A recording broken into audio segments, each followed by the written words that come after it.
The rest of the trial was anticlimax. The jury that acquitted Willie and his sister, Mrs. Frances Stevens Hall, and his brother, Henry Stevens, was out only 5 hours. A detailed recital of all the fantastic events and circumstances of the Hall Mills case would fill a large volume. If the story is vague in your mind, it is partly because its edges, even under the harsh glare of investigation, remained curiously obscure and fuzzy. Everyone remembers, of course, that the minister was deeply involved with Mrs. Mills, who sang in his choir. Their affair had been for some time the gossip of their circle. He was 41, she was in her early 30s. Mrs. Hall was past 50. On the 14th of September, Mr. Hall had dinner at home with his wife, Willie Stevens, and a little niece of Mrs. Hall's. After dinner, he said, according to his wife and his brother-in-law, that he was going to call on Mrs. Mills. There was something about a payment on a doctor's bill. Mrs. Mills had had an operation, and the Halls had paid for it. Mrs. Hall had inherited considerable wealth from her parents.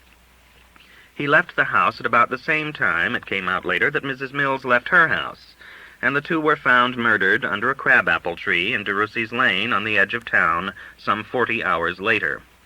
Around the bodies were scattered love letters which the choir singer had written to the minister. No weapons were found, but there were several cartridge shells from an automatic pistol. The investigation that followed, marked, said one New Jersey lawyer, by bungling stupidity, resulted in the failure of the grand jury to indict anyone. Willie Stevens was questioned for hours, and so was Mrs. Hall. The pig woman told her extraordinary story of what she saw and heard in the lane that night, but she failed to impress the grand jurors. 4 years went by, and the Hall Mills case was almost forgotten by people outside of New Brunswick, when in a New Jersey court one Arthur Reel brought suit against his wife, the former Louise Geist, for annulment of their marriage. Louise Geist had been at the time of the murders a maid in the Hall household. Reel said in the course of his testimony that his wife had told him she knew all about the case, but had been given $5,000 to hold her tongue.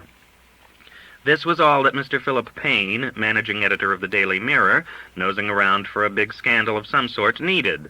His newspaper played up the story until finally, under its goading, Governor Moore of New Jersey appointed Alexander Simpson special prosecutor with orders to reopen the case. Mrs. Hall and Willie Stevens were arrested, and so was their brother, Henry Stevens, and a cousin, Henry de la Bruyere Carpenter. At a preliminary hearing in Somerville, the pig woman, with eager stridency, told her story again.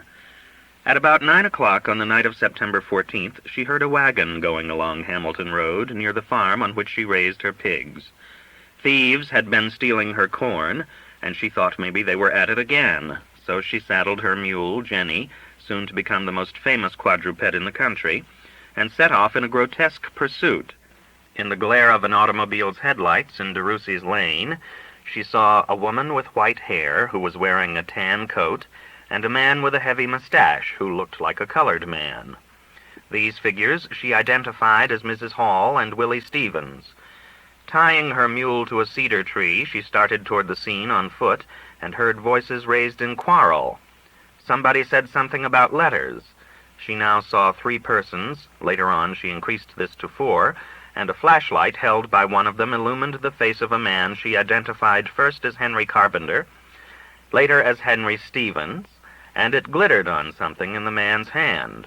Suddenly there was a shot, and as she turned and ran for her mule, there were 3 more shots. A woman's voice screamed, "Oh my, oh my, oh my," and the voice of another woman moaned, "Oh, Henry." The pig woman rode wildly home on her mule without investigating further.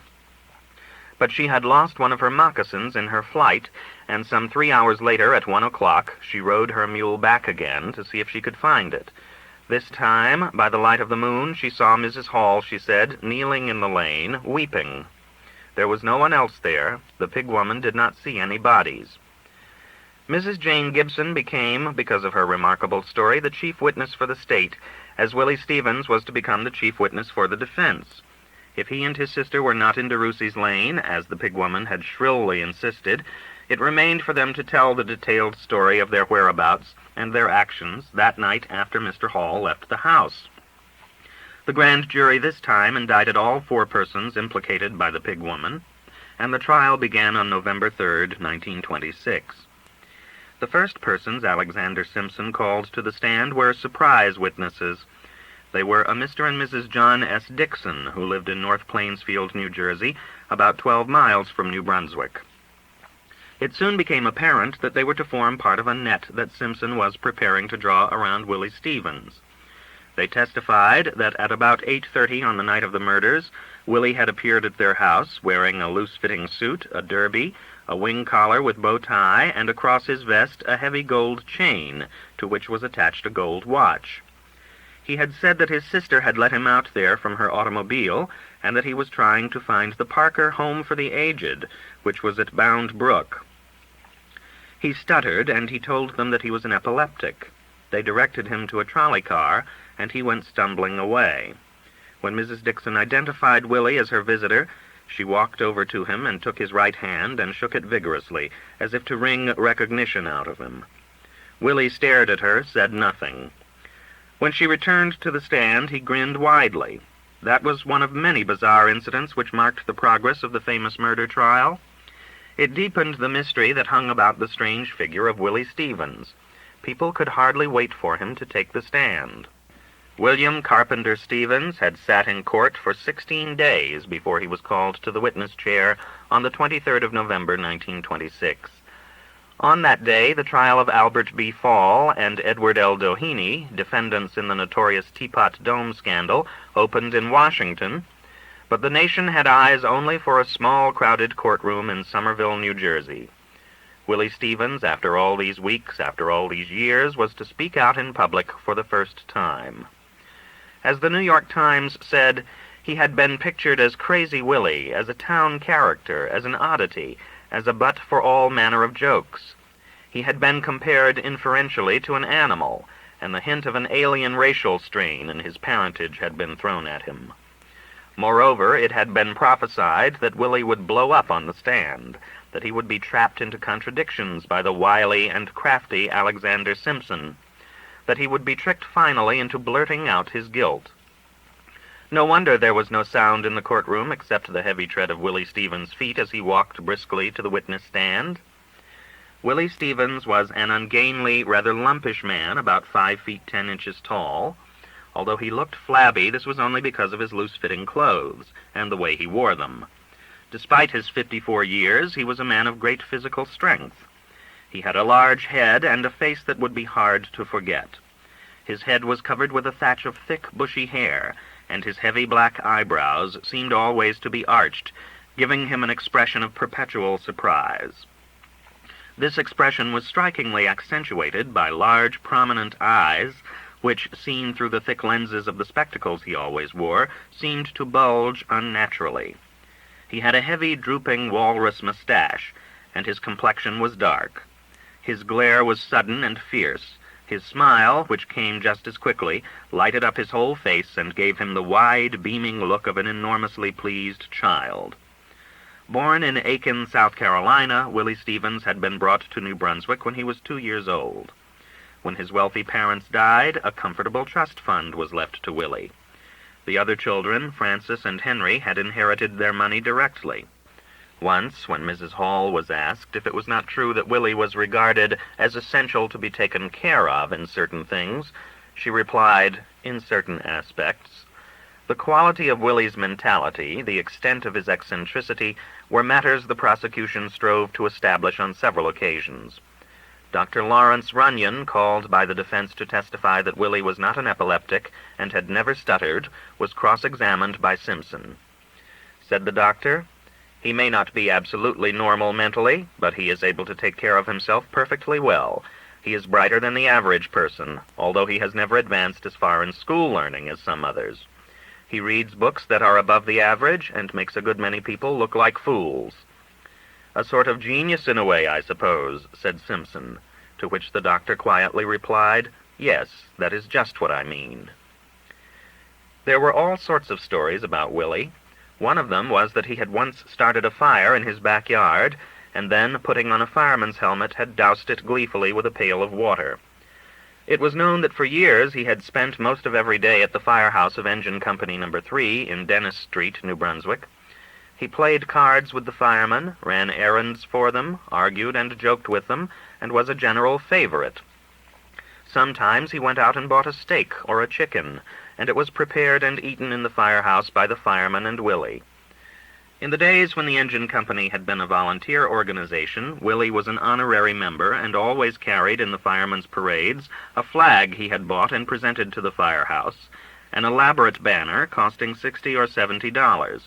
He had also bought the black and white bunting with which the front of the firehouse was draped whenever a member of the company died. After his arrest, he had whiled away the time in his cell reading books on metallurgy. There was a story that when his sister-in-law, Mrs. Henry Stevens, once twitted him on his heavy reading, he said, "Oh, that is merely the bread and butter of my literary repast." The night before the trial opened, Willie's chief concern was about a new blue suit that had been ordered for him, and that did not fit him to his satisfaction. He had also lost a collar button, and that worried him. Mrs. Henry Stevens hurried to the jail before the court convened, and brought him another one, and he was happy. At the preliminary hearing weeks before, Simpson had declared with brutal directness that Willie Stevens did indeed look like a colored man, as the pig woman had said. At this, Willie had half risen from his chair and bared his teeth as if about to leap on the prosecutor. But he had quickly subsided. All through the trial he had sat quietly, staring. He had been enormously interested when the pig woman, attended by a doctor and a nurse, was brought in on a stretcher to give her testimony. This was the man who now, on trial for his life, climbed into the witness chair in the courtroom at Somerville. There was an immense stir. Justice Charles W. Parker rapped with his gavel. Mrs. Hall's face was strained and white. This was an ordeal she and her family had been dreading for weeks.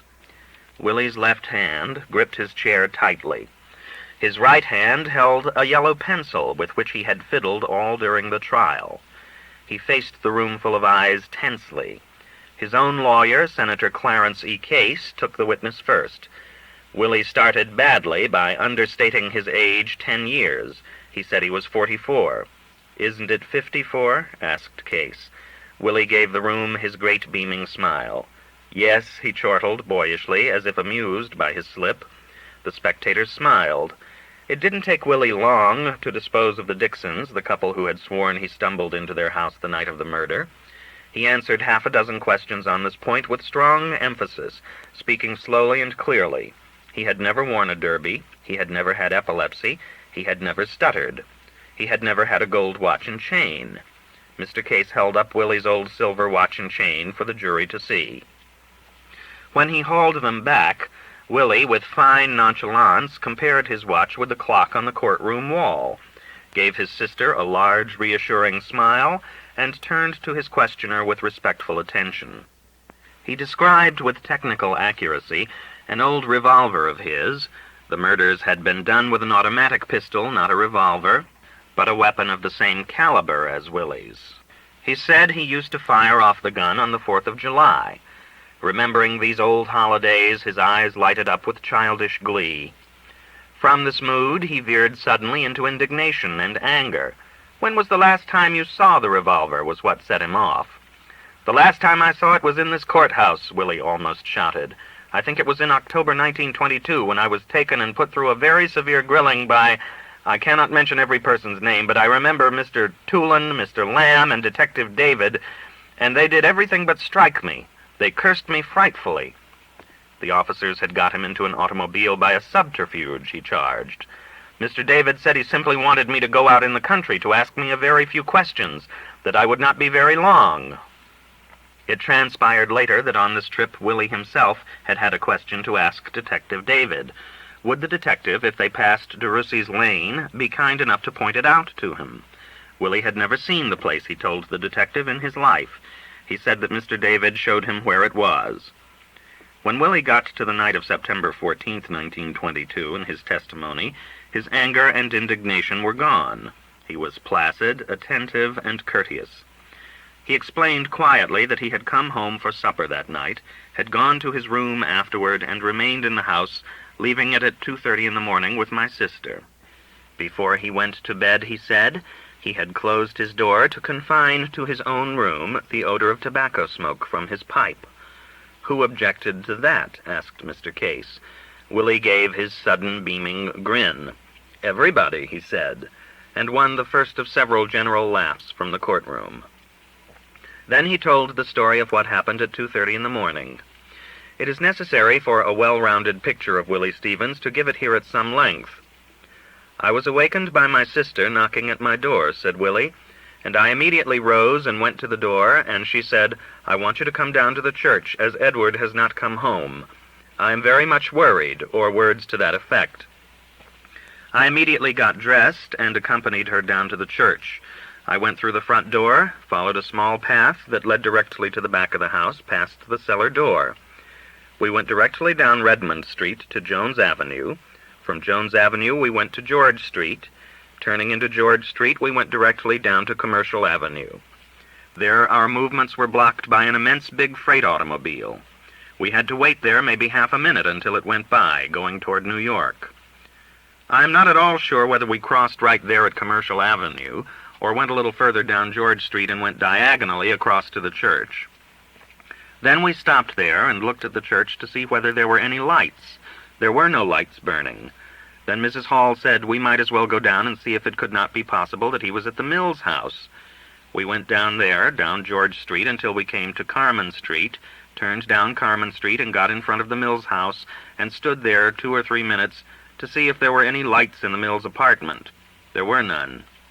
Willie then described street by street the return home, and ended with, "I opened the front door with my latchkey. If you wish me, I will show it to you. My sister said, 'You might as well go to bed. You can do no more good.' With that, I went upstairs to bed." This was the story that Alexander Simpson had to shake. But before Willie was turned over to him, the witness told how he heard that his brother-in-law had been killed. "I remember I was in the parlor," said Willie, "reading a copy of the New York Times. I heard someone coming up the steps, and I glanced up, and I heard my aunt, Mrs. Charles J. Carpenter, say, 'Well, you might as well know it. Edward has been shot.'" Willie's voice was thick with emotion. He was asked what happened then. "Well," he said, "I simply let the paper go, that way." He let his left hand fall slowly and limply to his side. "And I put my head down, and I cried."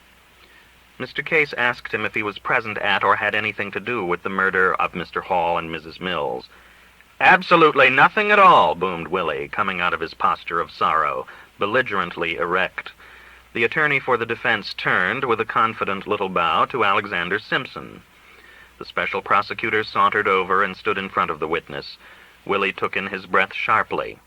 Alexander Simpson, a lawyer, a state senator, slight, perky, capable of harsh tongue-lashings, given to sarcasm and innuendo, had intimated that he would tie Willie Stevens into knots. Word had gone around that he intended to flay the eccentric fellow. Hence his manner now came as a surprise. He spoke in a gentle, almost inaudible voice, and his attitude was one of solicitous friendliness. Willie, quite unexpectedly, drew first blood. Simpson asked him if he had ever earned his livelihood. "For about 4 or 5 years," said Willie, "I was employed by Mr. Seabold, a contractor." Not having anticipated an affirmative reply, Simpson paused. Willie leaned forward and said politely, "Do you wish his address?" He did this in good faith, but the spectators took it for what the Times called a sally, because Simpson had been in the habit of letting loose a swarm of investigators on anyone whose name was brought into the case. "No, thank you," muttered Simpson, above a roar of laughter. The prosecutor now set about picking at Willie's story of the night of September 14th. He tried to find out why the witness and his sister had not knocked on the Mills door to see if Mr. Hall were there. Unfortunately for the steady drumming of questions, Willie soon broke the prosecutor up with another laugh. Simpson had occasion to mention a New Brunswick boarding house called the Bayard, and he pronounced B-A-Y as it is spelled. With easy politeness, Willie corrected him. "Bayard," said Willie. "Bayard?" repeated Simpson. Willie smiled, as at an apt pupil. Simpson bowed slightly. The spectators laughed again. Presently the witness made a slip, and Simpson pounced on it like a stooping falcon. Asked if he had not, at the scene of the murder, stood in the light of an automobile while a woman on a mule went by, Willie replied, "I never remember that occurrence." Let us take up the court record from there. Question: You would remember it if it occurred, wouldn't you? Answer: I certainly would, but I don't remember of ever being in an automobile and the light from the automobile shone on a woman on a mule. Question: Do you say you were not there or you don't remember? Answer: I say positively I was not there. Question: Why did you say you don't remember? Answer: Does not that cover the same thing? Question: No, it don't, because you might be there and not remember it. Answer: Well, I will withdraw that, if I may, and say I was not there positively. Willie assumed an air of judicial authority as he withdrew his previous answer, and he spoke his positive denial with sharp decision. Mr. Simpson abruptly tried a new tack. You have had a great deal of experience in life, Mr. Stevens, he said, and have read a great deal, they say, and know a lot about human affairs. Don't you think it sounds rather fishy when you say you got up in the middle of the night to go and look for Dr. Hall, and went to the house and never even knocked on the door, with your experience of human affairs and people that you met and all that sort of thing? Don't that seem rather fishy to you? There was a loud bickering of attorneys before Willie could say anything to this. Finally, Judge Parker turned to the witness and said, Can you answer that, Mr. Stevens? The only way I can answer it, Your Honor, said Willie scornfully, is that I don't see that it is at all fishy. The prosecutor jumped to something else. Dr. Hall's church was not your church, was it? He asked. He was not a doctor, sir, said Willie, once more the instructor. He was the Reverend Mr. Hall. Simpson paused, nettled. I am glad you corrected me on that, he said. The courtroom laughed again. The prosecutor now demanded that Willie repeat his story of what happened at 2:30 a.m. He hoped to establish, he intimated, that the witness had learned it by rote. Willie calmly went over the whole thing again in complete detail, but no one of his sentences was the same as it had been. The prosecutor asked him to tell it a third time. The defense objected vehemently. Simpson vehemently objected to the defense's objection. The court: We will let him tell it once more. At this point, Willie said, May I say a word? Certainly, said Simpson. Say all you want. Weighing his words carefully, speaking with slow emphasis, Willie said, All I have to say is I was never taught, as you insinuate, by any person whatsoever. That is my best recollection from the time I started out with my sister to this present minute. Simpson did not insist further on a third recital. He wanted to know now how Willie could establish the truth of his statement that he was in his room from 8 or 9 o'clock until his sister knocked on the door at 2:30 a.m. Why, said Willie, if a person sees me go upstairs and does not see me come downstairs, isn't that a conclusion that I was in my room? The court record shows that Mr. Simpson replied, Absolutely.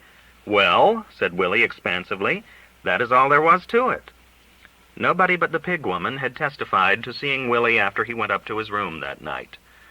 Barbara Tuff, a servant who had been off during the day, testified that she got back to the Hall home about 10 o'clock and noticed that Willie's door was closed. Willie had testified that it wouldn't stay closed unless he locked it. Louise Geist, of the annulment suit, had testified that she had not seen Willie that night after dinner. It was Willie's story against the pig woman's. That day in court he overshadowed her. When he stepped down from the witness chair, his shoulders were back and he was smiling broadly. Headlines in the Times the next day said, Willie Stevens remains calm under cross-examination. Witness a great surprise. There was a touch of admiration, almost of partisanship in most of the reporters' stories. The final verdict could be read between the lines. The trial dragged on for another 10 days, but on the 3rd of December, Willie Stevens was a free man. He was glad to get home. He stood on the porch of 23 Nicol Avenue, beaming at the house. Reporters had followed him there. He turned to them and said solemnly, It is 104 days since I've been here, and I want to get in. They let him go. But 2 days later, on a Sunday, they came back, and Mrs. Hall received them in the drawing room. They could hear Willie in an adjoining room talking spiritedly. He was, it came out, discussing metallurgy with the Reverend J. Mervyn Pettit, who had succeeded Mr. Hall as rector of the Church of St. John the Evangelist. Willie Stevens, going on 70, no longer visits the firehouse of No. 3 Engine Company. His old friends have caught only glimpses of him in the past few years, for he has been in feeble health and spends most of his time in his room, going for a short ride now and then in his chauffeur-driven car. The passer-by, glancing casually into the car, would not recognize the famous figure of the middle 1920s. Willie has lost a great deal of weight, and the familiar beaming light no longer comes easily to his eyes.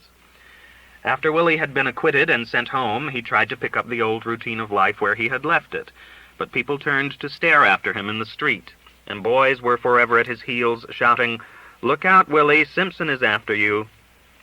The younger children were fond of him and did not tease him, and once in a while Willie could be seen playing with them as boisterously and whimsically as ever.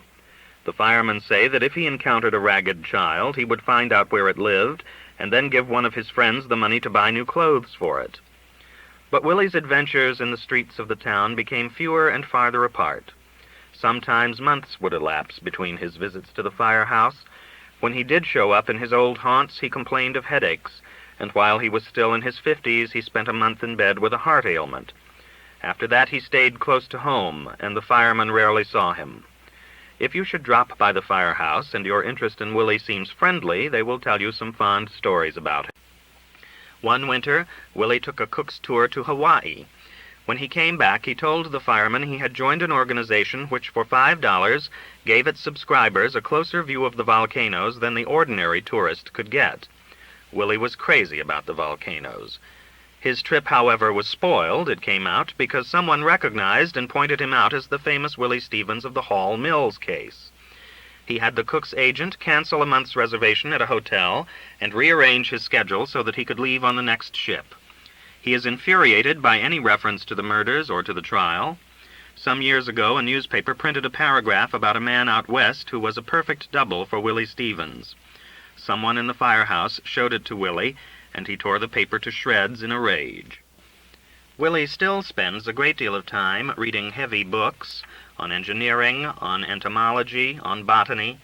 Those who have seen his famous room at 23 Nicole Avenue, he has a friend in to visit him once in a while, say that it is filled with books. He has no use for detective stories or the Western and adventure magazines his friends the firemen read. When he is not reading scientific tomes, he dips into the classics, or what he calls the worthwhile poets. He used to astound the firemen with his wide range of knowledge. There was the day a salesman of shaving materials dropped in at the engine house. Finding that Willie had visited St. Augustine, Florida, he mentioned an old Spanish chapel there.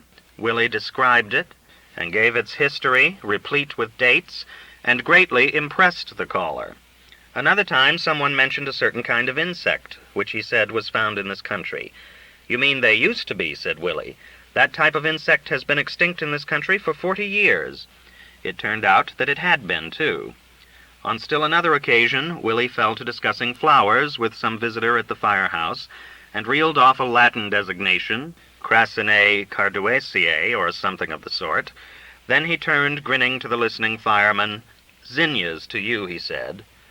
Willie Stevens' income from the trust fund established for him is said to be around $40 a week. His expenditures are few, now that he is no longer able to go on long trips. The firemen like especially to tell about the time that Willie went to Wyoming and attended a rodeo. He told the ticket seller he wanted to sit in a box, and the man gave him a single ticket. Willie explained that he wanted the whole box to himself, and he planked down a $10 bill for it. Then he went in and sat in the box all alone. "I had a hell of a time," he told the fireman gleefully when he came back home. DeRussey's Lane, which Detective David once pointed out to Willie Stevens, is now, you may have heard, entirely changed. Several years ago it was renamed Franklin Boulevard, and where the Reverend Mr. Edward W. Hall and Mrs. Eleanor Mills lay murdered, there is now a row of neat brick and stucco houses. The famous crab-apple tree under which the bodies were found disappeared the first weekend after the murders. It was hacked to pieces, roots and all, by souvenir hunters. Helpful Hints and the Hoveys. No sooner have I turned my back, a laborious and rather painful procedure for me nowadays, than some bright-eyed woman or other rises briskly from her escritoire with a brand-new list of 9 or 10 ways of preventing something or bringing something to pass. In a recent Sunday Times, Dr. Josephine Rathbone sets forth 10 tricks, she calls them, which will help you to relax and go to sleep. Trick number 1 goes like this. Cut down on the intensity of your thinking half an hour before retiring. Play Chinese checkers. Plan an excursion for the weekend. Write a letter to a friend. Think of pleasant things you have been doing. I lay awake for several hours one night pondering that suggestion. As I tossed and turned, I figured the effect that trick number 1 must have had on George Hovey, a nervous middle-aged insomniac I know. I am sure that George saw Dr. Rathbone's list. He never misses anything in the Sunday Times. I could see George and his wife Irma sitting in their living room at 10:30 on the evening of the Sunday Dr. Rathbone's list of tricks appeared. Irma, looking up from her mystery novel. What are you doing now? George, who has not moved or said a word for 10 minutes. Oh, I am cutting down on the intensity of my thoughts. Irma, well, do you have to look that way? George, what way? Irma, as if you were crouched to spring. George, angrily, the intensity of his thoughts going way up. Even if we had some Chinese checkers and I knew how to play, and so did you, I wouldn't play with you. Irma, I didn't say anything about playing any Chinese checkers. George, let it go, will you? I mean, for the God's sake. Irma, now don't start swearing at me. I can't say anything to you anymore but what you flare up. George, shut up. Irma, you shut up. George, you shut up too. Irma, shut up. Irma goes back to her book, and George closes his eyes and tries to relax. 10 minutes go by. Irma, you're tightening up again. I can feel it. George, I can't think of anything pleasant that's happened to me recently. Irma, well, who can? George, I'll either have to write to a friend or plan a weekend excursion. Irma, don't be nasty. I don't care if you do. You haven't got any friends. George, is that so? All yours are ones you met through me. Irma, that's such a lie I won't even answer it. Are you trying to make me mad? George, shouting, you said I didn't have any friends. Irma, yelling, I mean to write letters to. All your friends are in town. You see them every day. George, I don't have to send the letter, do I? Irma coldly refuses to answer this idiotic question and goes back to her book. 2 minutes pass. Irma, where do you think you're going, if I may ask? George, I'm not going anywhere except to bed, if you will let me cut down on the intensity of my thoughts. Irma, you have to stay in town every weekend and work. George, I know that. Do you have to rub it in? Irma, you said you were going on a weekend excursion. George, I said I was planning one. Irma, yelling, if you are planning a weekend excursion, you are going somewhere. George, rising and pacing the floor, I am not. It's the way Josephine Rathbone gets to sleep. Irma, oh, it is? Well, that's very interesting, I'm sure. And who is Josephine Radburn? George, I never heard of her. You can keep this going as long as you want to, but George has already fallen or been pushed into such a state that there will be no sleep for him this night. If you are interested in the good doctor's 8 other rules, I'm afraid you'll have to look them up in the Sunday Times. The only one that may be said to have fascinated me is number 7, which suggests you go to bed a little damp and chilly from your bath. So much for Dr. Rathbone. Now we come to Helen Haberman and her list of 9 ways to keep calm and thus avoid stomach disorders. This list was included in an article by Mrs. Haberman, which appeared in a recent issue of Cosmopolitan. Let us, before we print the 9 helpful hints, look in on the Hoveys again. It is a little past midnight, and Irma sits in the living room, glaring at George. The Hoveys have had 6 guests for dinner, all of whom have just left.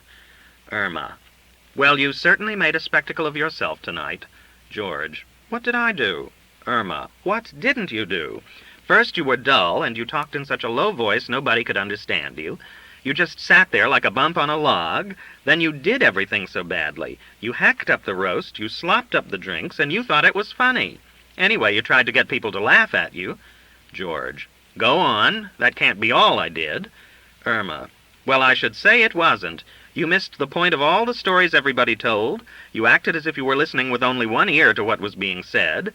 I don't know what they thought of you, but I'm sure they'll never come here again, any of them. George, what else did I do, pet? Irma, don't call me pet. You were so selfish.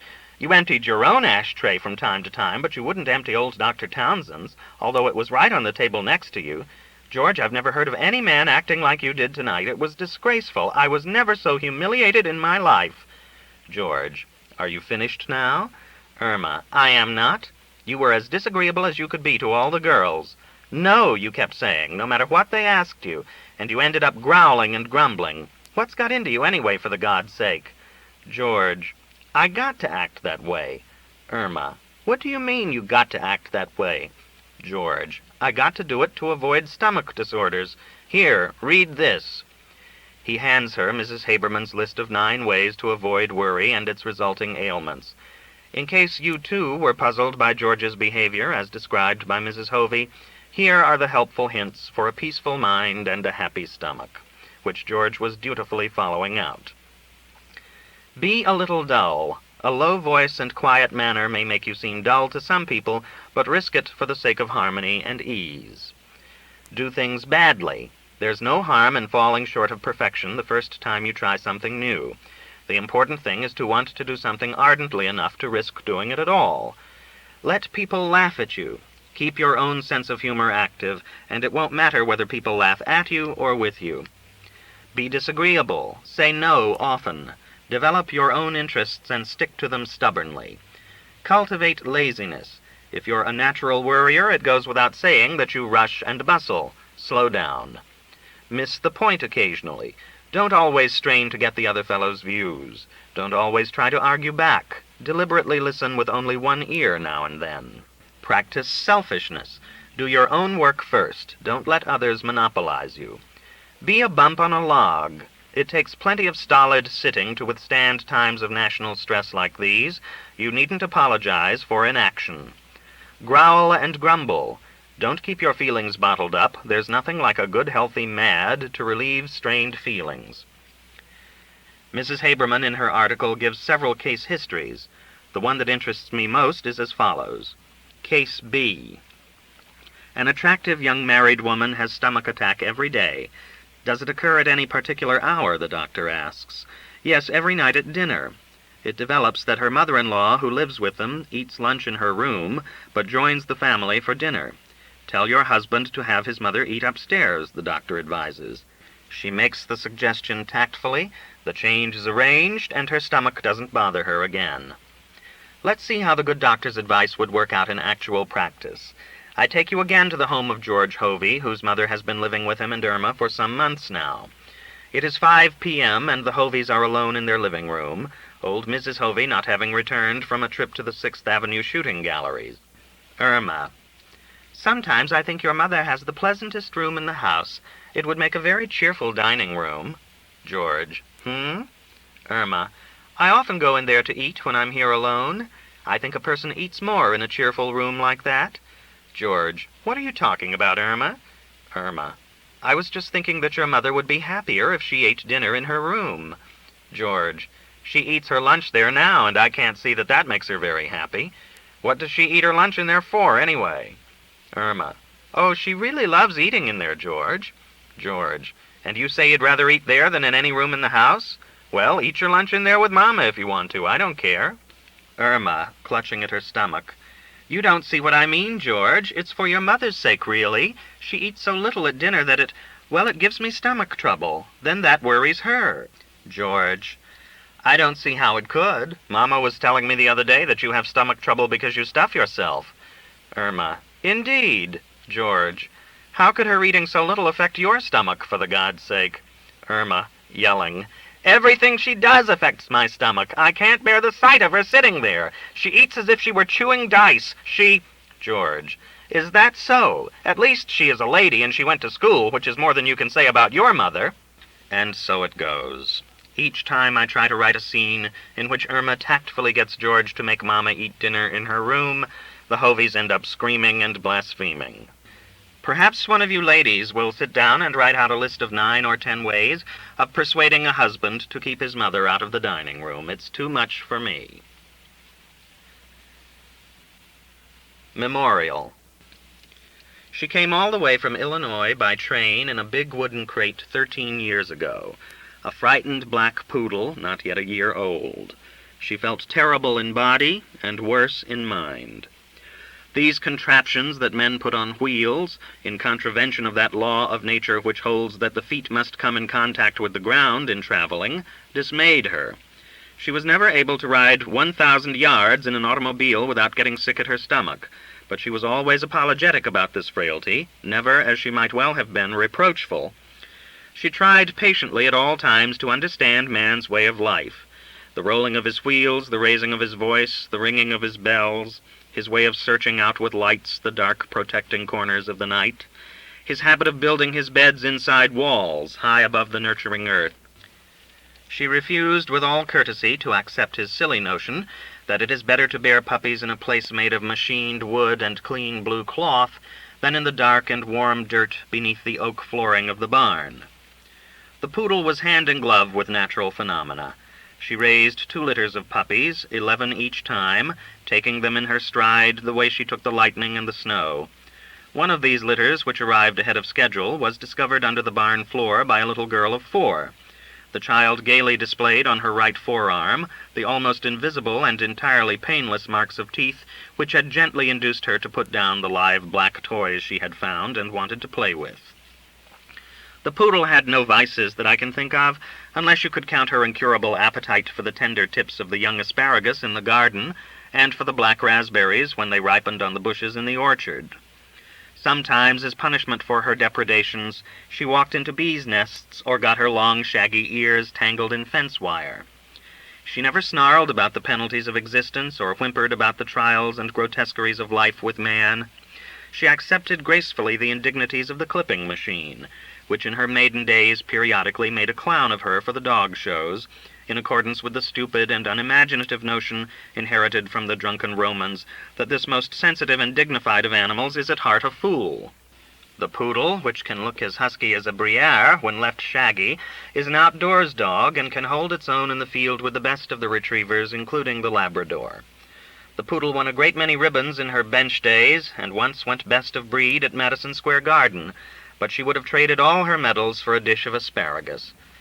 She knew it was show time when a red rubber bib was tied around her neck. That meant a ride in a car. I used to ride with her in the rumble seat, and once on our way to Newport, when the rain came down suddenly, there was I with one hand on the poodle's shoulder and the other holding over her a bright green parasol. The highways of New England have, I am sure, seldom beheld a more remarkable sight. Like the great Gemmeyer of Tarkington's Gentle Julia, the poodle I knew seemed sometimes about to bridge the mysterious and conceivably narrow gap that separates instinct from reason. She could take part in your gaiety and your sorrow. She trembled to your uncertainties and lifted her head at your assurances. There were times when she seemed to come close to a pitying comprehension of the whole troubled scene and what lies ticking behind it. If poodles who walk so easily upon their hind legs ever do learn the little tricks of speech and reason, I should not be surprised if they made a better job of it than man, who would seem to be slowly slipping back to all fours, in spite of Van Wyck Brooks and Lewis Mumford and Robert Frost. The poodle kept her sight, her hearing, and her figure up to her quiet and dignified end. She knew that the hand was upon her, and she accepted it with a grave and unapprehensive resignation. This, her dark, intelligent eyes seemed to be trying to tell me, is simply the closing of full circle. This is the flower that grows out of beginning. This, not to make it too hard for you, friend, is as natural as eating the raspberries and raising the puppies and riding into the rain. Part 2. Forward.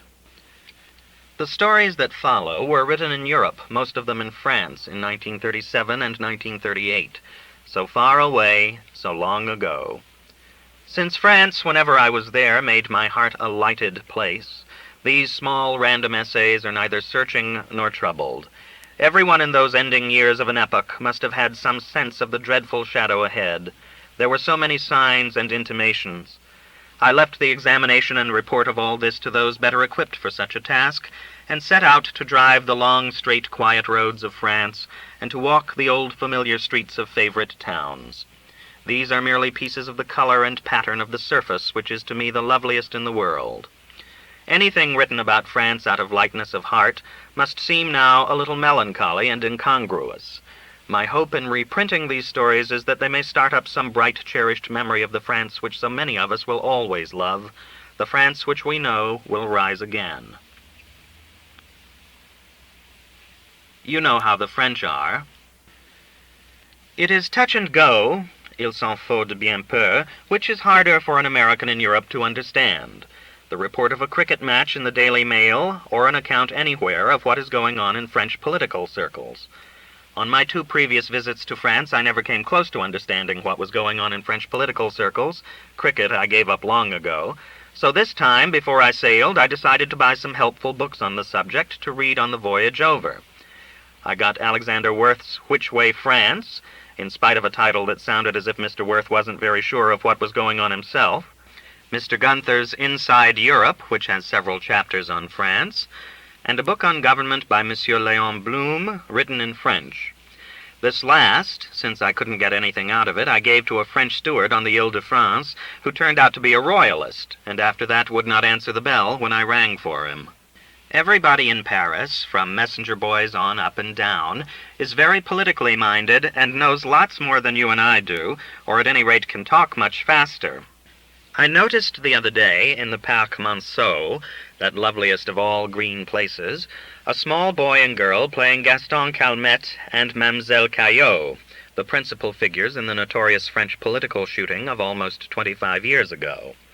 All the little children in Paris play with toy pistols, but they don't play cops and robbers, they play editors and politicians.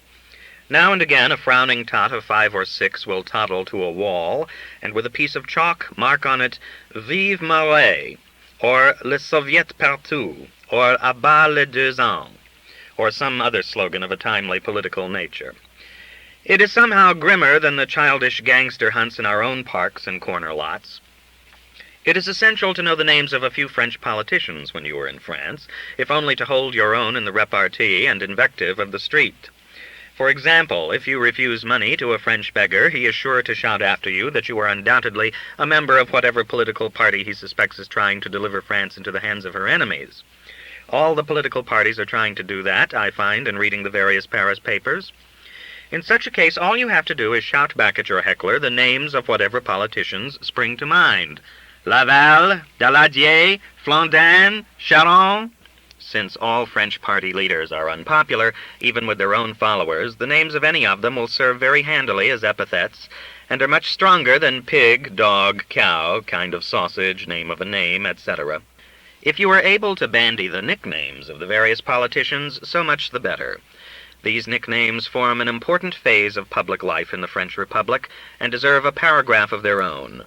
Almost every one of the 30 daily newspapers in Paris has an editorial writer or two famous for thinking up nicknames for French politicians. Ridicule has for centuries been the strongest weapon of political assault in France, leading virulence by about half a head. And many a man has been ruined, I am told, by an adroitly bitter nickname applied to him by some journalist or political opponent at the proper moment in his career. Once in a while, the people as a whole apply the nickname, France is a race of wags, in which case the malheureux, the poor sap, is likely to be laughed out of public life in no time. Even if he survives, his dignity and importance are forever lessened. Take the case of Monsieur Albert Lebrun. Shortly after he took office as President of France, he posed for the sound reels with his family, which included a tiny grandchild that began to cry as the cameras ground, and the sound apparatus recorded. Monsieur Lebrun bounced the infant up and down on his knee, saying over and over again for all France to hear, "Poo-poo, poo-poo." P-O-O-H in French is P-O-U-H, but it's pronounced the same way. Monsieur Lebrun has been known from that day, from one corner of the Republic to the other, as Poo-Poo. This name will stick to him forever. If he should ever form a cabinet, it would probably be poo-pooed out of existence. What a day it would have been for France when Al Smith called Franklin Roosevelt Old Potato that time, had the two men been French politicians instead of American. The minor pleasantry was lost sight of in America in a few weeks, but a French political figure who had been called Old Potato would have gone to his grave as la vieille pomme de terre. It strikes me as a little disappointing that in a country which devotes itself to thinking up nicknames for politicians as Americans think up nicknames for athletes, there should be so little ingenuity, sharpness, and wit in the invention of them. There is, for example, the case of Monsieur Albert Sarraut, a former premier. In his late 60s, Monsieur Sarraut, according to Mr. Worth, looks something like a village curé, and sometimes like Mr. Pickwick, with an unfortunate platform manner and a verbose, florid style of oratory. You would think the boys would have gouged something pretty funny out of that, but Monsieur Sarraut is known simply as Le Sphinx, after a nightclub of that name in Montparnasse, which he is fond of attending. This was good for a big laugh, however, when he was premier, and is still good for a big laugh. Monsieur Laval is known uproariously as Le Bugnat, which means both a resident of Auvergne and coal and woodman. I understand you have to be French to see the subtle humor of this.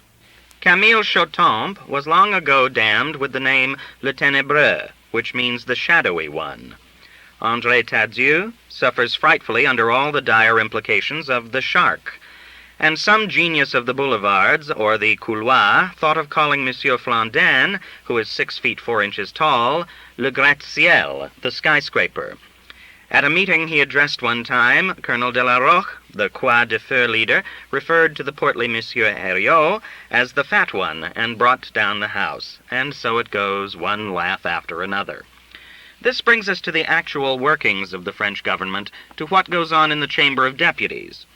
The chamber, as everyone knows, is divided into the left, the center, and the right.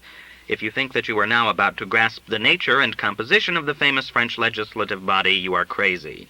Mr. Worth himself, who has for years studied the Chamber of Deputies as correspondent for the Manchester Guardian, has to go into some pretty strange and involved footnotes on this subject in his book. One of them is to this effect. Most of the left Republicans in the Chamber of Deputies do not belong to the left but to the center, and are not really left Republicans at all, but members of the Alliance Démocratique party. Many of the popular Democrats who belong to the right are really left, or at any rate more left than the left Republicans who belong to the center. I have quoted Mr. Worth almost exactly. He made it just a little harder to follow than I have.